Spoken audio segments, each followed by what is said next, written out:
Canucks get snowed under by the Avs in overtime. We're breaking down a fun night of hockey right here on Rink Wide Vancouver.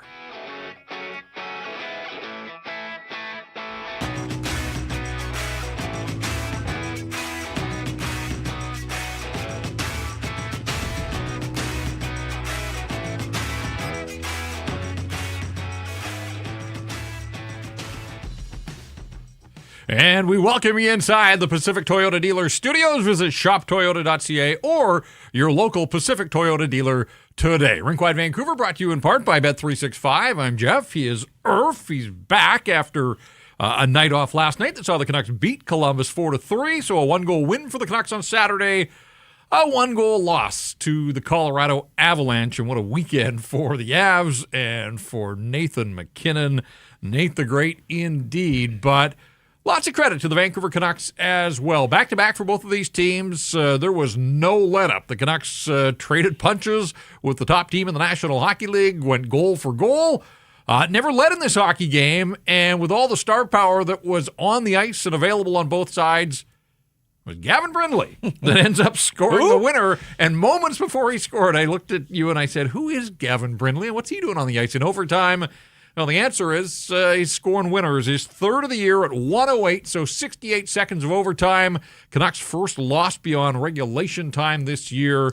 And yes, MacKinnon and Makar figure in the scoring. They get the assists, but a nice play. Brindley gets his own rebound and is able to tuck it past Kevin Lankinen, who was asked to play on back-to-back nights and gave the Canucks some saves, but ultimately 5 get past him. But we're not going to get the knives out for Kevin Lankinen in extreme circumstances for a goaltender to go back-to-back. And as I said, there was a lot to like in this game, Irf. Unfortunately, Canucks come up a goal short. Yeah, and I think if you would have told me without their number one goalie in back-to-backs against Columbus and then Colorado that they would have collected 3 out of a possible 4 points, I would have said, you know what? That's not too bad. And you're right, Jeff. They traded punches with the league's best team. MacKinnon, Makar, their stars were there for the Colorado Avalanche. But the Canucks, as they've always been able to do, fight back, and were able to fight back, and they showed some resilience in this hockey game. Unfortunately for them, they didn't lose, but they got the point and can now head on over to Winnipeg on Tuesday. Avs jump out to a 2-0 lead, and it was the Nathan MacKinnon show. And again, This is on the heels of Colorado just blasting Edmonton 9-1 on Saturday, and you thought, oh, well, maybe they had their fun. What are the chances that Nate's going to dial it up yet again? And he had 2-2 on Saturday in Edmonton. He outdid himself with 2-3. He was in on all 5 of the Colorado goals. You'll hear about him in the 3 stars. Spoiler alert there. But off the rush, his first one, and then moments later on a power play, just a wicked wrist shot in the slot. And so up to 14 goals in the season. And at that point, you're thinking, uh-oh, look out. It was 9-1 last night. Is it going to be 9-1 this night as well? And then at the tail end of a Canuck power play, the penalty had expired, but the Canucks applying pressure. And Linus Karlsson, what a way to get his first of the season. Not his first in the NHL, but as pretty as they come. The second effort, a couple of whacks at the side of the net, and between the legs, in real time in the rink. I didn't see the between the legs, but certainly with the replays. And I think there were a lot of people that were in that boat when they showed the replay. Like, damn, this guy between the legs is able to fight off the check and scoop it in. And from that point, really through the end of the second period, the Canucks carried the play. At one point, the shots were 25-11 in Vancouver's favor. And again, if Colorado played last night, no. Canucks played last night as well. Like, it was back-to-back for both of these teams. So not really a huge advantage. Yeah, the Canucks were at home, obviously. Colorado flying in from Edmonton. But this is the NHL, and you have to deal with back-to-backs. And credit to both of these teams because they put on a heck of a show at Rogers Arena. Unfortunately for the Canucks, it goes into the books as another home ice loss. So they're 8-8-1 on the season now. 3-4-1 on home ice. But again, I'm with you at the end of a weekend like this one to stand in and trade punches with an explosive team when its best players were going the way that MacKinnon and ultimately Makar were. It's hard to knock. Like, the Canucks don't measure up against the Colorado Avalanche. Like, in the big picture, they're not at the level of the Avs, but for 61 minutes here tonight, they stuck with it. Like, this to me was encouraging for a night? Is it an indication that, hey, the Canucks can hang with the heavies in the NHL? I'm not prepared to go that far just yet, but I think it will give some confidence to this group that they did a lot of good things, but ultimately giving up 5. This team's not going to win many nights when 5 go in its own goal. Well, it's a point deserved for the Vancouver Canucks, I think, in this one. And I think the bigger question is, you take. I'm not here to sit and say it's a moral victory, but it's encouraging that you can play like this. And can you be consistent in your play and take this into a day off on Monday and go and play against a team that's going to be pissed off coming in, the Winnipeg Jets? Get to them a little bit later, but is it something that you're able to do? And their stars were their stars. Brock Besser with a great pass. Elias Pettersson had a monster game. He was great in the faceoff circle. He was everywhere making plays on both ends of the ice. And then their goaltender, Kevin Lankinen, like you just mentioned, it was obviously circumstances that he probably didn't want, nor the organization, but he stood in there and, he was able to make saves and keep his team in the game. Yeah, and I like the fact that 2 nights in a row here, the Canucks don't go quietly. Last night in a 3-3 tie, still were able to find a way to get the winner. Elvis Merzlikins maybe would like a second crack at Brock Besser's shot, but whatever. Brock in open space was able to do what he's supposed to do, and he scores there. And here, down a goal with 3 minutes to play, Gabriel Landeskog, the captain, the leader, the veteran, just a ridiculously stupid penalty. And it cost the Avs. Now, ultimately, it doesn't cost them because they get the win and they get the 2 points, but the Canucks are able to score the power play, tie the game, get it to overtime, so Vancouver gets something out of this hockey game. We saw Evander Kane take the late penalty in Nashville a couple of games ago, and Preds were able to cash in on that power play. Here the tables are turned, and it's the Canucks that score on the power play. And they had to, because that was their 5th power play of the night. Yeah. And Colorado had already scored twice with the man advantage. This Canuck penalty killing is going from bad to worse. And that is a massive concern that the guys that they've got, you can't keep saying, when Teddy Bluger and Derek Forbort's on long-term injury. He's not coming back anytime soon. The guys that they got just cannot kill off penalties.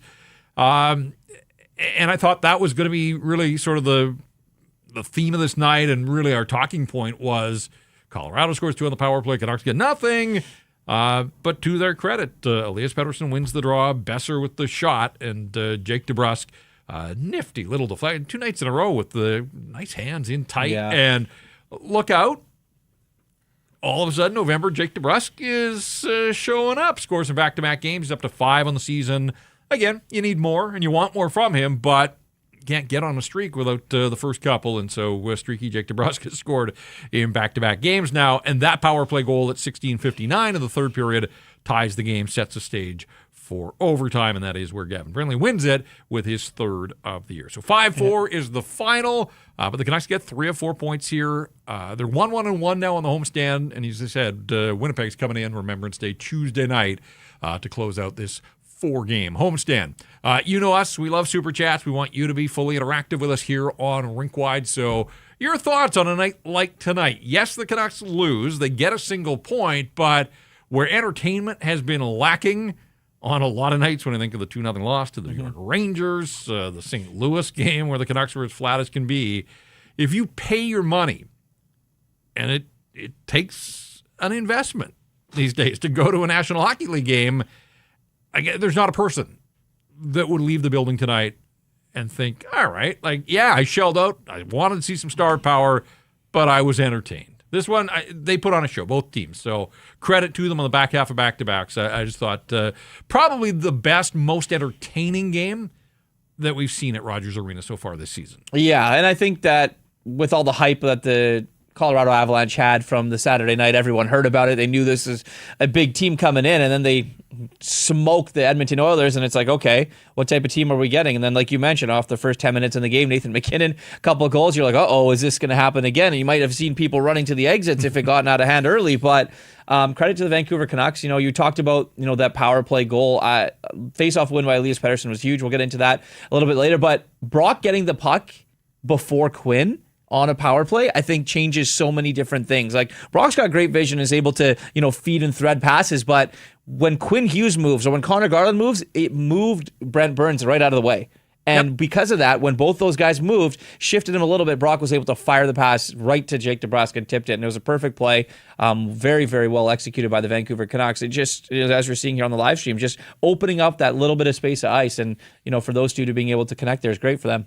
Well, I thought it was interesting. Adam Foote yesterday at the morning skate ahead of the Columbus game talked a little bit about Quinn Hughes and where he is with his game. And, the points aren't necessarily where we're accustomed to seeing the efforts there. He's had some moments. Obviously, he missed the 4 games. But the one thing Adam Foote said was teams are pressuring him out high. He's got to find a way to use his teammates. He's got to find a way to kick the puck down low and create the mismatches if teams are going to flood up high. Now, this is a power play, so obviously the Canucks have an extra skater on the ice.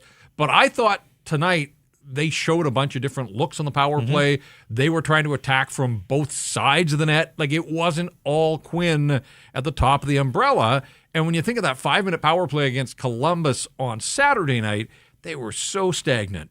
And there wasn't player movement, there wasn't puck movement. And so credit to the coaching staff. I'm sure they did some video work. I thought the power play, even though it goes 1 for 5, it didn't blow this game out of the water, but I thought it was dynamic. I thought there was a way better movement on and off the puck, and it created 9 shots on goal. I'm always a big believer in a shot per minute of power play time, and here the Canucks were better than that with 9 shots on goal in just over 8 minutes of power play time. So, again, hit us up with the Super Chat. We want to know what you're thinking, what's on your mind, where you are with this hockey club. It's been a sort of up and down year. It's been an up and down week, obviously. Super Chats support the BC Mental Health Foundation, changing the face of mental health and addiction by supporting breakthroughs in care, public understanding, research, and knowledge exchange. Spatzilli says the Rink Wide Kings show out. We do it every night. Irv took a night off last night. That's all right, but he's back here working on a Sunday, so you picked a good night to get back on it with a lot to get to here. So let's get to the 3 stars of this hockey game. Some nights it's tough to come up with 3 stars. Tonight there were plenty of options. The 3 stars were a presentation of Greta Bar, YVR, 50 West Cordova. We tell you about it on every episode of Rink Wide, but it is a happening place, and I'm sure it was sopping on a night like this with the Avs in town and full slate of Sunday football as well. Walking distance from the rink and stadium. It's got all the big screen TVs. It's got the food and drink specials and game day specials as well. The arcade games, highly recommend that you give it a go. Greta Bar, 50 West Cordova, Greta Bar, let the games begin. 3 stars in the building. Nathan McKinnon, Quinn Hughes, and Arturi Lehkonen. We've got 2 of those guys here. McKinnon with 2 goals, 3 assists. You add it up. The Avs scored 5 times. He had a point on all 5 goals. This after 2 goals and 2 assists last night. Came into the weekend with 20 points, leaves the weekend with 29. He had a 9-point weekend. And this is not to be critical of Elias Pettersson because the effort is there. Like, he played a ton. He had another good game. Like, dug in. He won a ton of faceoffs, making things happen. But Nathan McKinnon had 9 points this weekend. And Elias Pettersson didn't figure in the scoring in this hockey game. And it's just, all the good things are there in his game except the points. And it's hard to figure out at times. He was shooting the puck tonight. We saw a one-timer. Actually saw a bunch of shots from EP40. 4 shots on 8 attempts. But he is not among the 3 stars. Nathan McKinnon, easy choices. Star number 1, Arturi Lehkonen has 2 goals. Both of them in the third period. First shift of the third, 28-second mark. And then again on the power play after Tom Willander took the penalty that was drawn by Gavin Brindley. So a nice finish to the hockey game for Brindley. But there's Lehkonen. And look, Quinn Hughes had a monster night. Playing back-to-back, plays 27 minutes and 56 seconds, had 7 shots to lead the Canucks. I thought Quinn had a really good weekend. And so that's encouraging for a guy coming back after missing the 4 games. But we went Linus Karlsson. Look, that 4th line, the Abbotsford line, people have wondered, where's the offense? Like, what are these guys doing to stay in the NHL? Defensively responsible. And then on a night like this, you get Linus Karlsson chipping in, not just a goal, but a pretty goal. But the thing is that these guys generally, in their limited minutes, don't get scored on, and so it is building up trust with the coaching staff. Sure, you'd like a little bit more, and I'm sure Archie Baines wonders when his first goal is going to come. But again, Linus Karlsson was one of the low ice time guys for the Vancouver Canucks tonight. In fact, was he the low ice time man? I think he might have been. Yeah, 9 minutes and 47 seconds for Linus Karlsson. You're not going to find a star generally that's the low ice time guy for his team. Yep. But in 9 minutes and 47 seconds, this is how you make an impact.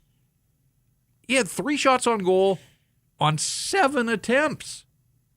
And I don't know what the underlying numbers finished. I mean, I can check them out here as we go in real time. Yeah, but in the first period for Linus Karlsson, shot attempts were 8-1 in favor of the Canucks. The actual shots were 5-1. Like, he had a terrific night in a limited role. So we salute Linus Karlsson. He's not going to get into the 3 stars often, but he was going tonight. And so tip of the cap to Linus Karlsson. He's the 3rd star, McKinnon, Lehkonen, and Karlsson. Well, we always talk about it, making the most of your opportunities. And Linus Karlsson and that Abbotsford line has been doing just that. I don't think it's the offense. The offense was great. The goal was awesome. Hands in tight. Like, you play at this level, you will be able to do those things if you're on the top line or you're on the 4th line. Guys in the NHL are pretty good hockey players throughout the lineup. So for that Abbotsford line, and especially for a guy like Linus Karlsson, there was a spot for him on this team. Obviously, his waiver status and all of that was going to be brought into a big talking point. But I think that line and what they were able to do and carry on from Abbotsford here and keep it rolling, they've earned the trust of their head coach. They can go out in situations. They can go get you a goal if you need it. It's not going to happen every single night. They're not going to be that pretty, but they can go and do it. And for Nathan McKinnon, obviously our top star, he's top 2 in the league. Here's my hot take. He's top 2, but he's not 2, Jeff. I think he is there. Like, he's got to be. I mean, obviously with Connor McDavid and everything, but Nathan McKinnon is must-see TV or must-see in person every single time he's on the ice. Well, and we've come through a week here where Bedard and Celebrini have sort of passed the baton, and we've all raved the North Vancouver guys taking over and youth and everything else. And then Nate was like, hang on a sec here. Nate Dogg. And so with 29 points, he has opened up a 4-point lead atop the NHL scoring race, and that's what a 9-point weekend will do for you. So I'm with you. Like, he's such a unique player where Connor McDavid does everything at warp speed, and it's breathtaking. And if you haven't had a chance to see McDavid in person, like, if you're going to shell out for tickets, find a way while he's in the prime, because he just does things at a totally different level than everybody else. McKinnon's got that speed element as well, but I always say, like, he's predatory in the offensive zone, the way that he just kind of hunts the net, and the way that he cuts to the middle all the time and cuts back on guys to create space, and he's big enough that he can shield the puck and shield players that are trying to get to him, and if the puck's on his stick in the right spot, he just doesn't miss. He doesn't miss, and he didn't in the first period. Up to 14 goals now on the season. So Nate was going tonight. Canucks didn't have an answer for him, but they do get a single point in the 5-4 loss to the Avs. All right, I want to get to our stat that stands out. This one's a little bit different, but I thought a fair bit of fun as well. The stat that stands out here on Rink Wide is delivered by Uber Eats, and every time the Canucks are playing at home, you can get a buy one, get one 6-piece chicken McNuggets from McDonald's in Vancouver, only on Uber Eats. From game day eats to paper plates and napkins if you're hosting, to all the ingredients you need to make your favorite game day dip before, during, or after the game. Uber Eats, assisting every fan's hockey experience all season long. Hashtag crave the stats. Brent Burns comes to town as a member of the Colorado Avalanche for the first time. Not his first time in Vancouver. In fact, his first time in Vancouver in the NHL, I looked this one up, was 2004 with the Minnesota Wild. And I believe it was the game after the Todd Bertuzzi incident. Okay. So the Canucks were down a bunch of guys. They had players like Pat Cavanaugh, Tyler Bouk was in their lineup, Mike Keane, Mark Bergevin was playing that night. And Brent Burns is still going. And if you're watching the live stream, you can see it right there. Tonight was Brent Burns' 83rd career regular season game against the Vancouver Canucks. The season is 82 games. Next year it'll be 84. But this guy has played a season of National Hockey League games within his career against the Vancouver Canucks back in the What was it? The Northwest Division? Yep. With Minnesota, where they played a bunch of times. Yep. And then he moves to San Jose, and of course, just down the coast. He played a bunch of times. And then, Carolina for the last couple of years, not as many times. But No. Now back here in the West, and he'll be back. We'll see if he plays beyond this one. I mean, this is a guy that was part of that 2003 first round, and he is still at it and doing his thing, and 83 career regular season games against the Vancouver Canucks. That is definitely a stat that stands out, delivered by Uber Eats. It's insane. 1,513 National Hockey League games. He's got a lot of goals, and a lot of assists, a lot of points. Man, this guy did it all. And also, he won the Norris Trophy in 2016, 2017, played every game that season. Remember when he went to San Jose, they turned him into a forward. Yep. They had all these defensemen there, and these studs. Erik Karlsson was there then. They turned him into a forward. He got 22 goals as a forward, and then they moved him back to defense. He still Dude can do everything. And he still looks like he's having a ball. Yeah. He played over 20 minutes in this hockey game. Like, he's not slowing down. He's not the featured defenseman on a team that has Makar and Devon Taves, but he is still providing solid minutes. Picked up an assist in the hockey game. And Brent Burns still at it, 1,500 plus regular season games, plus a bunch more in the playoffs. All right, there's still a bunch of things that we haven't even touched on here. Yeah. That's the kind of night it was, with lots going on both ends of the ice. Let's start with Kiefer Sherwood, though. The former Colorado Av is up to 10, or double digits, 17 games into the season. He got his assist. Last night, he's like, assist, forget it. Like, I want to be a goal scorer.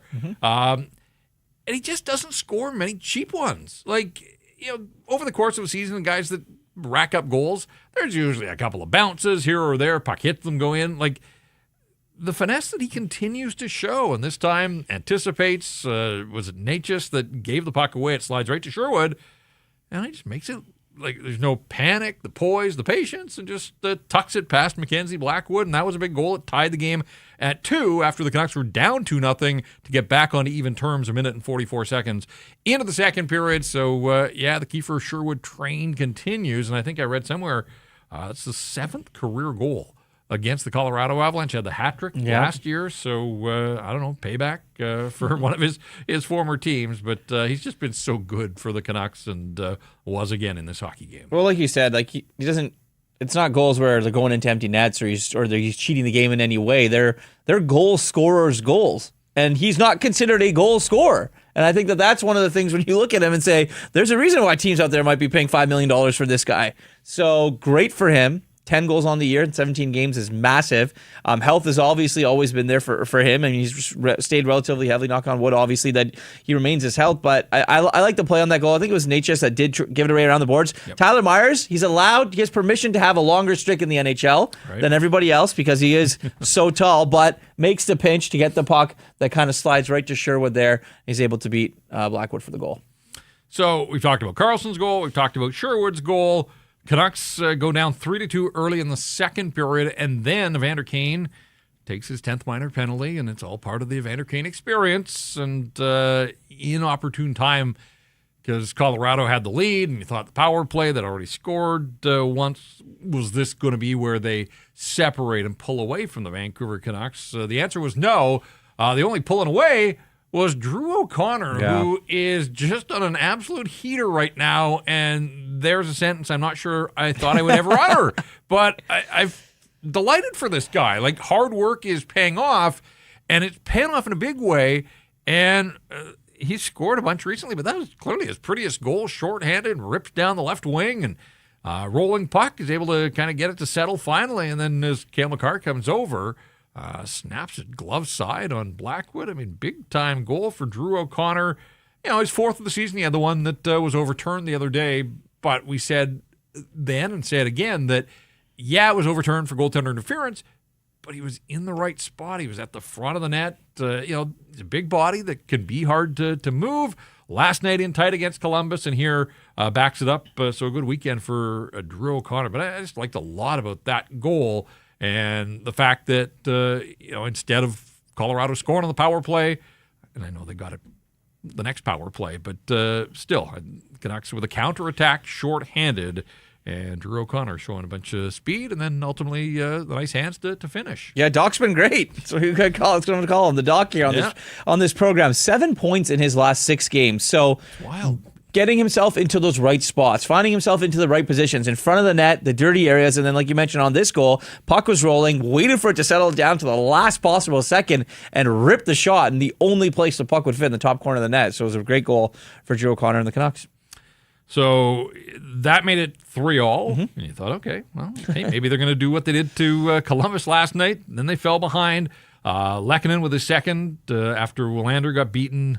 Hauls down his man, gets called for holding, and the first penalty of Tom Willander's National Hockey League career, and there's Lehkonen in front of the net. And when you're playing with McKinnon and Makar, especially on the power play, stand your ground. Those guys are going to find you. And so that put Colorado back in front and set the stage for DeBrusk to tie. I just want to go back to the first of the 2 Lehkonen goals, 28 seconds into the third period, because we talked about Quinn Hughes and his big night, unfortunately, just doesn't close down Lehkonen in front, and Lehkonen basically leaning on Quinn Hughes, and there's Brent Burns. We talked about him. Nifty heads-up play to center the pass, and Lehkonen able to redirect it in behind Kevin Lankin. It was also tough there, too, because Garland didn't have his stick as well. So yes. Quinn Hughes kind of was playing double duty. But again, what you want to see from Quinn is to be able to get position and be in that right spot. But Lehkonen has made a career out of getting into those positions. You mentioned, Makar and McKinnon on the ice. Lehkonen knows exactly where to go. Put your stick down. It's probably going to go in a lot more than it's not. So good for him for doing that. But yeah, you're right. It's the positioning for Quinn Hughes. Maybe a little bit lost there on that one. And unfortunately, it found the back of the net. So, again, it's an overtime loss for the Vancouver Canucks. Yeah. The overtime record, or beyond regulation, still looks pretty good at 4-1. It's a lot better than leaving 14 points on the table the way they did last year, and we'll see how it goes. There's still a lot of hockey to be played here. But I think we all just need to take a breath, because this game tonight, the season started on October the 9th. Feels like 3 months ago. But it's November the 9th. In 1 month, the Canucks played 17 times. It's a lot of hockey games. Yeah. In fact, prior to the Columbus game, it felt a little strange that they had 2 nights without a game. Like, you get out of your rhythm here. They've been playing every other night and then a fair bit of back-to-backs. This is their 3rd set of back-to-backs already this season. There's no let-up. We've talked about that. Winnipeg's in on Tuesday night, and then they have to fly down to Carolina and play 3 and 4, and then hustle home. They got Dallas shortly after, and then there's 2 home, and then they're down to California. And so there's no let-up. And it's just the reality of life in an Olympic year. Ultimately, they're all going to play 41 at home and 41 on the road. There will come some softer portions of the schedule, but, yeah, it's just been unrelenting here. To get to these first 17 in 1 calendar month. And so, as we've said before, to be 8-1 and sort of treading water on some levels, it's fine.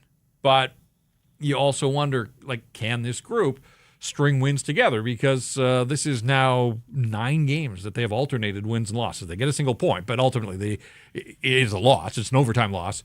And it's just hard to make hay in today's National Hockey League. Going win 1, lose 1, win 1, lose 1. You've got to find a way to get on a streak. They had a 3-game win streak earlier in the season, but that was followed by 3 straight losses. And it just kind of any way you come at it, they're a 500 hockey club. Yeah, and I think you kind of hit the nail on the head there. They almost had it right here tonight. We're sitting here talking about they get the game. You end up winning this game. You're walking away with 2 points, 2 wins in a row. We're having a really different conversation, but. Unfortunately, it's not. This is a results-driven business, and for the Vancouver Canucks, you just can't have that many win-loss in a season where you're going to have to try and make up some ground on some of these teams. Teams are playing out of their minds in front of you. Maybe the Anaheim Ducks are going to regress to the mean. Maybe you're going to play a little bit better and things of that nature, but you can't count on that. So you have to take care of your own business, and you had the 1 win against the Columbus Blue Jackets. You played so well in this game, so build off of it. There are lots of wins that you can take from this game with individual performances. I think he can try and implement to the Winnipeg Jets game, who are going to be coming in here not in a good mood.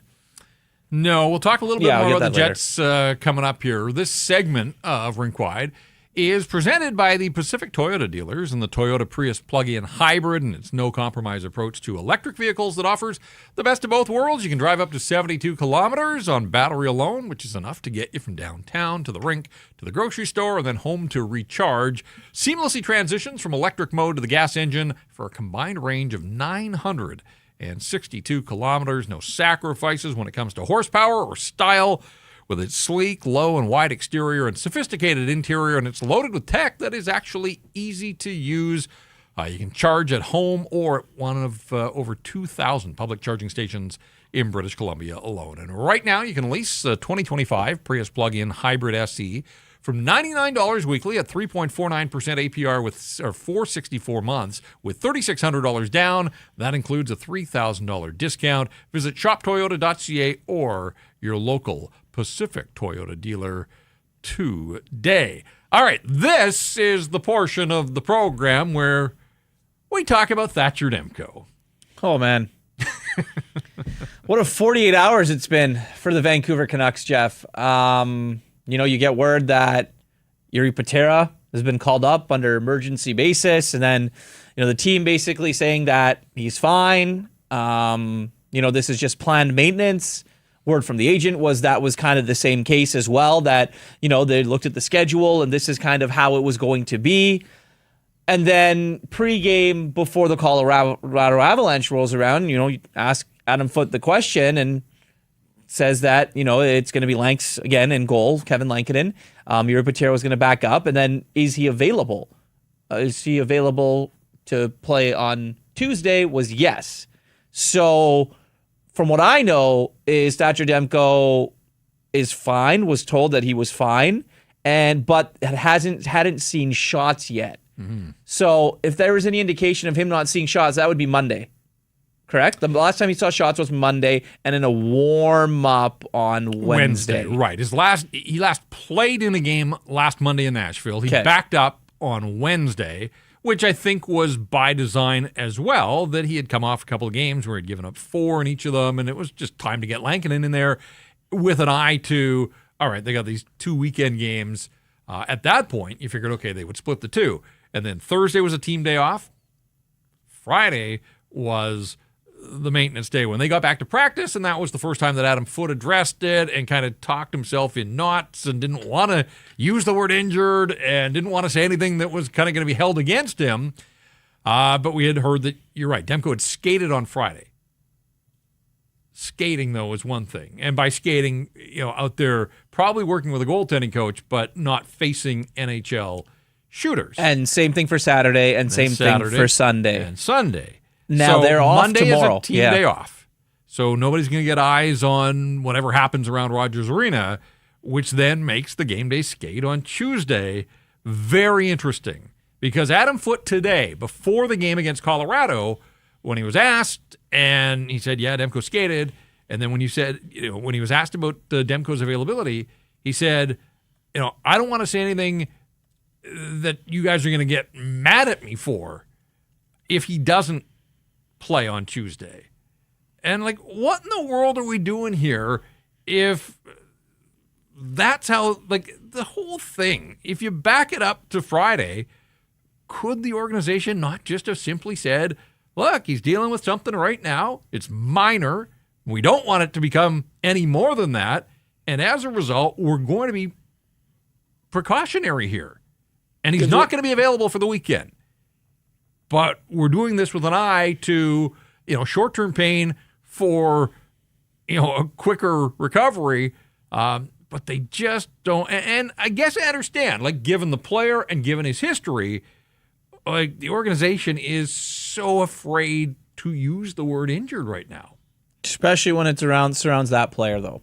I think if it's a different player, it's a little bit different. Mind you, the Derek Forbort thing went from maintenance to now on long-term LTIR. So I think that's where we in the media look at it and say, okay, well, what's really going on? Because this has happened before to where it's been maintenance to now long-term. But Adam Foote, I guess he said that he is available on Tuesday. So I assume that Thatcher Demko is going to skate on his own on Monday. And then we'll see what happens in morning skate. And I think if he doesn't back up, there is a huge red flag that needs to go up. on Tuesday. Well, At least on dress. a couple of fronts. One, the way they've handled it publicly, but also, they play Tuesday. Wednesday, they're flying to Carolina. Then the question becomes, is he going to be on that flight? And if not, now all of a sudden this has turned into 2 weeks when it's gone from preventative maintenance to, and I don't want to get too far ahead of ourselves here, but you're right. Tuesday feels like a pretty significant day just in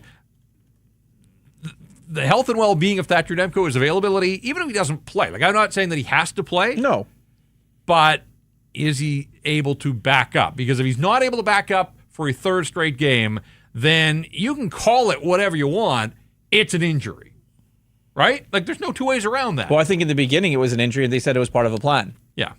Well, the injury can't be part of the plan, No. but I hear you. I mean, again, they're spending so much time twisting in the wind and bending over backwards, trying not to call it an injury. Ultimately, their number one puck stopper missed a pair of games this weekend against the best team in the National Hockey League that he would have loved to have been able to be in there.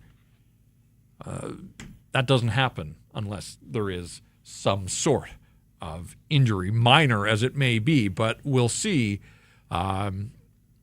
We'll see where he is on Tuesday. That's all we can do at this point. But I'm with you. I kind of feel like this turns one of two ways on Tuesday if he's not available for the Vancouver Canucks. So in his absence, Kevin Lankinen thrown into a tough spot, as we said, back-to-back. And on the back end of the back-to-backs, facing the highest scoring team in the National Hockey League, the highest scorer in the National Hockey League. I look at the goals here, and we've said this before with Lankinen. Like, I think back to the Pittsburgh game, there have been others where, can you pinpoint a goal that you absolutely hated or you thought was like a really soft one? And I don't think you can. I mean, the overtime goal is probably the worst of the five. And, there's a rebound. Besser kind of gets puck watching there. And Brindley's able to slip it through the legs, and ultimately that wins the hockey game. But, like, the quality of goals I didn't have the issue with. It's the volume. Ultimately, when you're giving up five, again, at the NHL level, and that's happened a few too many times now already this season to Lankinen, these were extraordinary circumstances. So I don't want to be too hard on the guy here. Yeah. But ultimately, as we said, I mean, this team, when they score four, that, like, if you're drawing up the blueprint for the Vancouver Canucks, they can manage. We've talked about, like, who's going to score the goals and can they score. When they get four, you'd like to think that that's enough to win the hockey game. Here it was enough to get them to overtime, so they get a parting gift. They get something out of this thing. But again, if they're giving up five, they're not going to win very often. No, because this team, I mean, look, they show the ability that they can score here against the Colorado Avalanche and, put a couple in the net, on some nights here and there, but they're not built to go chance for chance with every single team they play. It's just not who they are. It's not the way that this team is designed. Especially if guys in the top six aren't scoring, and then you're not getting contributions in your bottom six forward group. But one last thing before we wrap up Demko. Mm-hmm. I did message someone this morning that wouldn't definitely know, and I said, hey, any idea if Demko's going to back up or dress or anything like that? I don't know. I know he felt fine, but he hasn't seen shots in a few days. My guess is he wouldn't dress. That was at about noon today. So they knew, Kevin Lankinen probably knew this morning at some point that he was going to start this hockey game, but the shots thing is interesting. It's if that really is the case, and there's going to be no practice time, so it's going to have to be in a warm-up or a game day skate, or really he gets put through the ringer at some point tomorrow at Rogers Arena.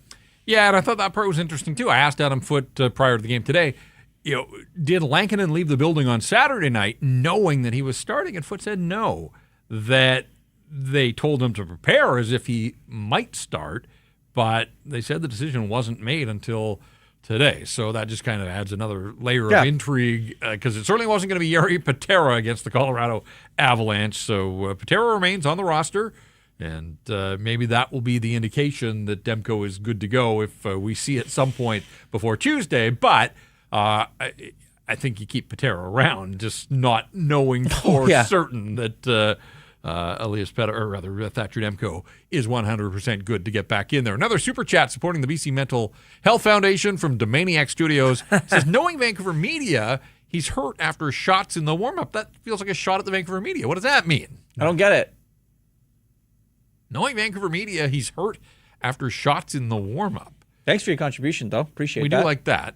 Yeah, I'm not totally certain where that one is going. All right, speaking of goaltenders, Kevin Lankinen met the media at Rogers Arena after the 5-4 loss to the Avs in a busy weekend, but he still had a little extra left to handle a few questions after this one. Here's Kevin Lankinen post-game. Yeah, it's always a challenge, no matter who you play in this league. So I was happy to get the nod and battle my butt off, try to help the team win. Did you feel any different back-to-backs? I feel great. That's what I've been working extremely hard over the years, not just this summer, but all this past summers, and gotta give a lot of credit to my strength and conditioning team back home. I feel like I can play a third game here too. Did you see tonight the team, like, a lot of things went right. You had a shorthanded goal, you had a power play goal. You took on the best team in the league and pushed into overtime. I mean, obviously you wanted to win, but is this something this team can build on? I think so, yeah, 100%. I think we played really well against, like you said, one of the top teams in the league. Just went toe-to-toe and could have easily won the game. Take us through the overtime goal. Yeah, I know. That's probably the one I wanted to get back. I was trying to go for the puck, but I couldn't reach it, and then it was too late. With the final 10 seconds, you shot a lot of shots. It's pretty impressive just to get it to overtime. Yeah, I mean that's my job. Try to help the team win when they need me the most. So unfortunately, it was only 1 point tonight, but we're gonna keep building here. Where does their puck movement rate? I mean, they play the game at warp speed. Yeah. So how difficult is it to even track puck speed? They're just so quick with their puck movement. How challenging is it against a team like that? Yeah, obviously they're a great team with some great talent. Hard to rate how good they are, but it's always, like I said, it's every night is a good challenge and a good opportunity to learn and get better. Is there anything different that you prepare on back-to-back, like during the day when you found out you're going to be playing tonight? Is it a different process when it's a back-to-back? Not really. I mean, just trusting the process, trusting the preparation that's there. I felt really good going into the game and throughout the game, so keep working hard here. There you go. I liked the answer right off the top. He was like, I want to play a third one. You don't get that chance. You might on Tuesday, but you're not going 3 in a row here. As we said, Monday, full team day off. So credit for Kevin Lankinen stepping in when called upon. And as he said, all that summer training and with his team, you never know when back-to-backs or circumstances like this one are going to come your way, but you put in the work to be ready when they do. And so gave it the old college try. Again, as he said, we had thought maybe the overtime one was the one that he didn't love. He was asked about the final 15 or 20 seconds of regulation time. Oh, my God, yeah. Cale Makar, we get to watch Quinn Hughes on a nightly basis, and I think we all know by now, and the Norris trophies, we recognize, these are they're the two best defensemen in the National Hockey League, but they do things differently.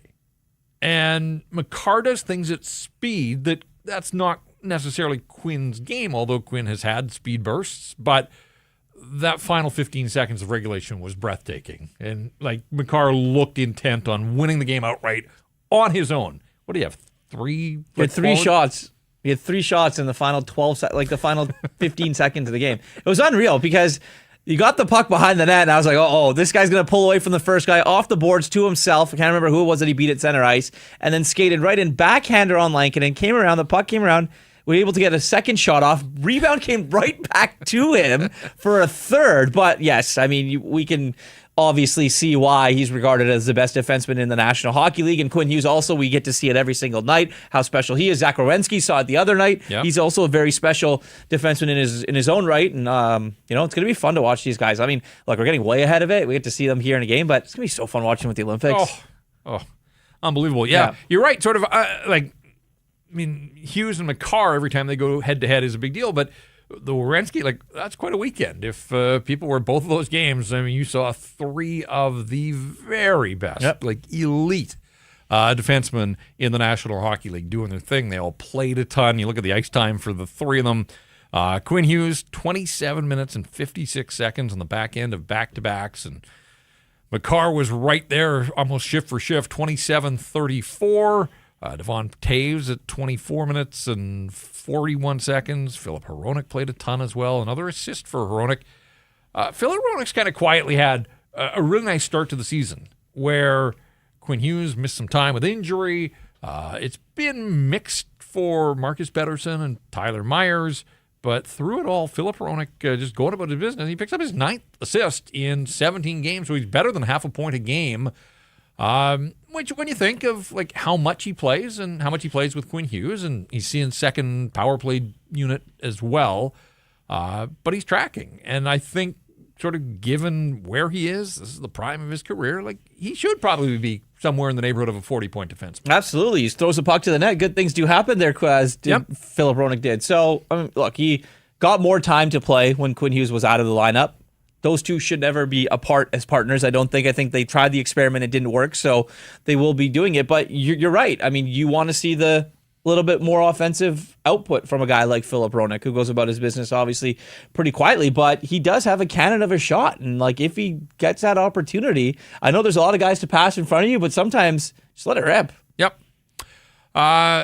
In the chat, Gord says, pretty cool to have a right-handed defenseman as skilled as Verlander that the Canucks actually drafted. And yeah, I mean, it was pointed out when he made his debut a week ago that you got to go back to Frank Corrado, and before that, Kevin Bieksa found the guys that became NHL regulars that the Canucks drafted and developed themselves. And obviously, Frankie Corrado moved on and played elsewhere, and Bieksa did at the end. But yeah, I mean, it's just such a short list of right-handed defensemen that have come up through the system. And this guy's a first-rounder, obviously.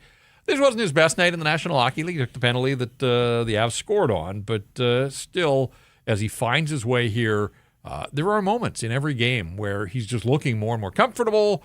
This was 11 minutes and 41 seconds. Didn't register a shot on goal. He did have one shot block. But, he's getting better before our eyes. And, again, it's going to be interesting when a guy like Victor Mancini gets the green light to get back in there. Mancini, Bluger, Lekkerimäki, all part of the morning skate on Tuesday, all in on Saturday in non-contact jerseys, and we'll see if that advances when we get back around the rink on Tuesday. I think Bluger is probably the closest of the three, although all three of them look pretty good. The non-contact jersey tells you that they're not imminent, and none of them obviously played here. But I do wonder about the upcoming road trip, and I also wonder too with both Mancini and Lekkerimäki. You get them down to Abbotsford to get some games in to sort of find their footing again. Lekkerimäki's been out for 3+ weeks, not quite as long for Mancini, but they've got P.O. Joseph up here right now as a healthy scratch. It's if Mancini is cleared to play, you don't want him just sitting in the press box and not playing. So I would think that those two guys probably do go down to Abbotsford, and boy, wouldn't Abbotsford welcome any reinforcements right now, having gone winless in 10. So it'll be interesting to see. I think Bluger, of the three, he's the guy that would get plugged right back into the NHL lineup. I just don't know if that's in the best interest of Lekkerimäki after what will probably be close to a month layoff.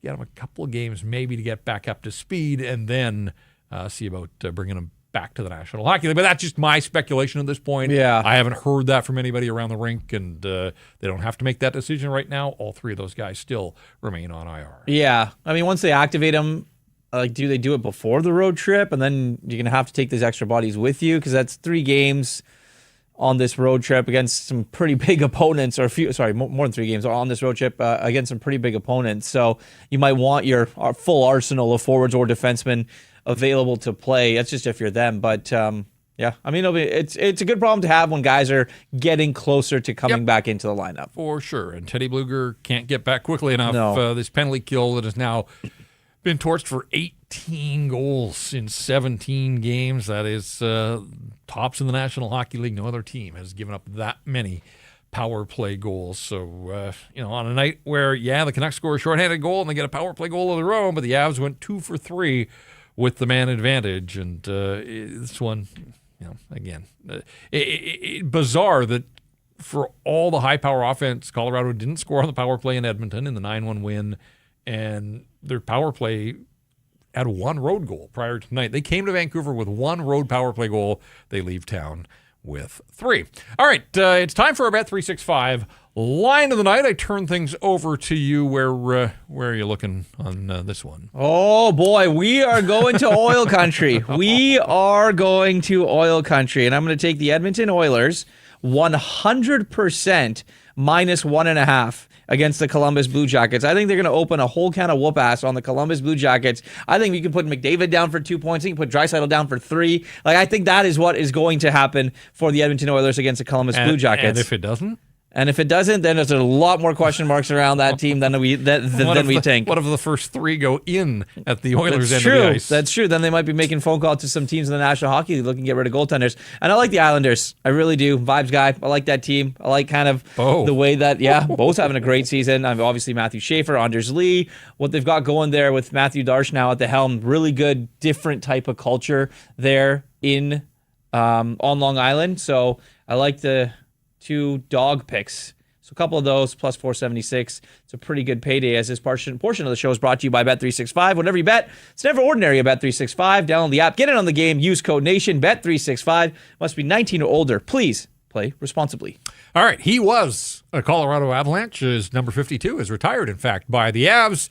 Probably a little strange behind the bench looking. I've been behind the bench for a bunch of years here and seen Colorado, but first time as a head coach facing the Colorado Avalanche.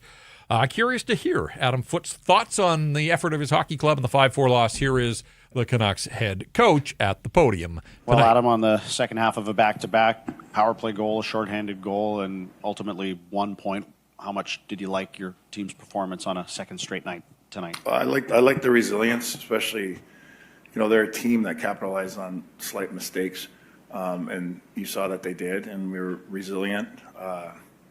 It was a good hockey game. Drew O'Connor has been scoring quite a lot lately and, continues to play pretty well at both ends of the ice. How impressed have you been with him elevating his game here, given some opportunity and producing for your group as well? Yeah, he's using his body, he's skating with the puck, making plays. Hard to play against down low. He's creating some separation for himself, and it's nice to see. What about Kevin? I know he's going to be down about the overtime goal, but up until then, with a team that was that skilled and him playing the second of back-to-backs, it looked like he did a lot of good things tonight. Yeah, I think you're right. He fights. He's resilient as well, and we know he is. He's a true pro. Those kind of things happen on a 3-on-3 where you shoot through a forward, and we kind of want a box out there. We actually in our 3-on-3 didn't wedge twice, which we've been doing the 4 previous 3-on-3s. We kind of got off it, right? Which I don't think any of that would have happened. But that it happens at this level when you want to win so bad. Players want to get it done, and sometimes they press too much. So we'll readdress that, but it's slight. But when you're playing against teams that they're first in the league for a reason, they've won a cup and probably should have maybe been close to another one. They'll make you pay on slight things, and but we're learning. Like back to Lennox, the guys feel good when he's there because he's a fighter. With Quinn, obviously he was going through something earlier in the year. It looks like his skating is now all the way back, and he's able to control play when he's out there the way he used to. Are you seeing it that way? Yeah, he's driven. He seems fresh. I mean, he's one of those guys that's pushing all the time. Last night he led us for sure, and tonight he pushed hard. It's nice to see the pace he's playing with. On the first Avalanche goal, is that a case of the players not picking up a line change on the Avalanche part to that not picking up that there were players coming in on the backside? We chased it deep with my car behind the net. We can't do that. It gave him time and space, and they made room on separation. I think what happened with that is we kind of backed up as our neutral zone, which you don't want to do entirely. You want to catch speed, and they just had a little bit of separation. You saw what they did with it.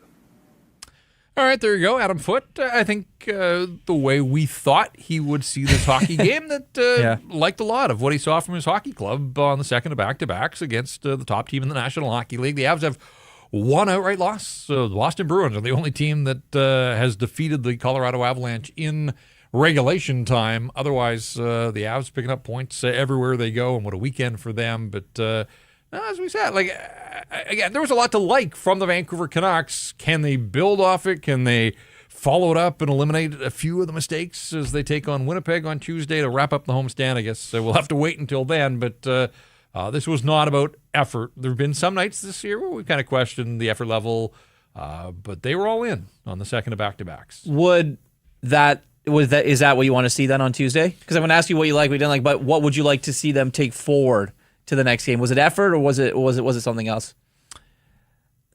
Yeah, I don't think they want to get into track meets and exchange chances. Like, that's not who they are. But I guess I like everything about Drew O'Connor right now. Mm-hmm. Never said that before, but right now this guy is he's fun to watch the way he's going. I like to see that Jake DeBrusk is starting to get on one of those streaks, and I hope he can continue because he's got 5, and that's fine, but Kiefer Sherwood's got 10, so he's got a bunch of work to do to catch his teammate if he wants to lead the Vancouver Canucks in goals. And for all the digging in that we saw from Elias Pettersson, and I don't want to let that slide. Like, I want to acknowledge it, but I do want to see some points as well. And we said, when you like compare and contrast to the weekend that Nathan MacKinnon had, that's what the best players in the National Hockey League do, and that's what they look like. And so, Pettersson had a point against Columbus, and MacKinnon had 9 points over the 24-hour span. And I mean, look, we're not going to sit here and say it's great for blocking shots and winning faceoffs. Like, there's more to the game, and the effort's there. Yep. It is coming. He's firing the puck at almost at will, and that's kind of what you want to see. So hopefully that can move forward as well. Yeah, we really haven't talked about Elias a lot tonight. 4 shots on 8 attempts. That part is great. Like, there have to be way more nights where that is the norm. And he had the one-timer in the second period on power play. In fact, he had 2 shots on the same power play. Like, those are baby steps, but it's encouraging. He was working on his one-timers at the end of warm-up, and I thought, okay, like, putting in the time. Will we see it? Yeah, we did. Ultimately, he wasn't able to pull the trigger, but he was invested. And I think people recognize that now. Like, nobody's here saying he's dogging it in any way. No. The effort level has been there really from day one, but it's just a mystery how it doesn't translate to points at the other end of the ice. So Monday is a full team day off for the Vancouver Canucks, and then Tuesday we await all eyes on the morning skate and Thatcher Demko, and we'll see if there are any of the injured guys, as we said. Do they move out of the non-contact jerseys? Are they a possibility for Tuesday? We'll find out all that kind of stuff. And they're going to face a Winnipeg team that is coming here after getting smoked in California. And they lose 4-1. The Ducks have won 7 in a row. Like, look out. The Ducks are a wagon, and Leo Carlsson scored again because he scores every night. Ducks are fun. Anaheim beat Winnipeg 4-1. So the Jets are 9-6, a reasonable record through 15 games. But they lost 3-0 in Los Angeles, followed that up with a 2-1 loss at San Jose, and then 4-1 here. You add all that up, they got outscored 9-2 down in California. So, yeah, they're not going to be in a great mood. It's a 6-game Pacific Division road trip. They've done the California part. Now they come north. They'll play in Seattle. I think they're in Calgary on Saturday, a hockey night game. They don't play a home game again until November 18th. So a week from Tuesday. This is a lengthy road trip for them. Mark Scheifele got off to an incredible start, kind of led up here over the last 3 games, but he's got 9 goals and 20 points. Kyle Connor had their goal tonight. He's got 9 on the season. He's got 18 points. And this will be the first time we see Jonathan Toews in the National Hockey League in Vancouver in a while. And I totally forgot that Tanner Pearson is a Winnipeg Jet. So he's played every game. He's 33, but he's still an every night guy in the National Hockey League.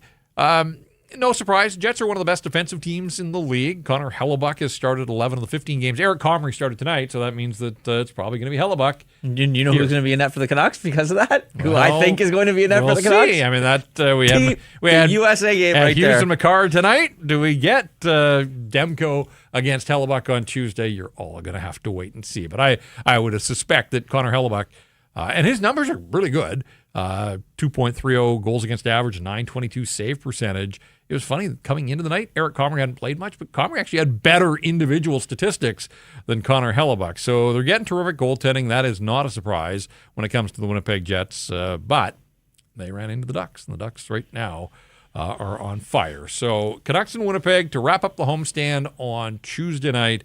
And again, we'll see if they can follow up 4 goals in each of these 2 games. But they got to cut the goals against. They're not going to win many when they give up 5 the way they did here. Gavin Brindley scores the winner in overtime. Colorado defeats the Vancouver Canucks 5-4 in OT on a fun night of hockey. Hopefully there are more of those to come at the Raj. All right, that's going to do it for us here, Rink Wide. A reminder to follow us on all of our socials. Give us a subscribe. Hit the subscribe button on our Rink Wide YouTube channel. And, we'll be back to do this again on Tuesday. Yes, sir. So our thanks to Jacob Fraser, working hard behind the scenes, helping us out for Irf. I'm Jeff. Canucks fall 5-4 in overtime to the Colorado Avalanche. That's going to do it for this episode of Rink Wide Vancouver.